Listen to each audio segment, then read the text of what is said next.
بسم اللہ الرحمن الرحیم۔ السلام علیکم ورحمۃ اللہ وبرکاتہ۔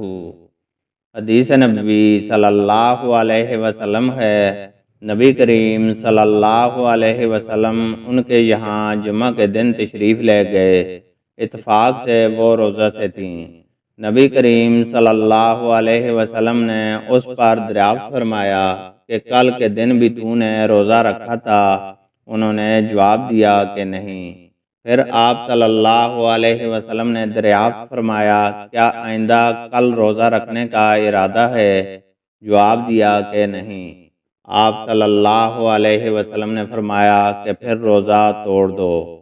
حماد بن جود نے بیان کیا کہ انہوں نے قتادہ سے سنا، ان سے ابو ایوب نے بیان کیا اور ان سے جویریہ رضی اللہ تعالی عنہما نے بیان کیا کہ نبی کریم صلی اللہ علیہ وسلم نے حکم دیا اور انہوں نے روزہ توڑ دیا۔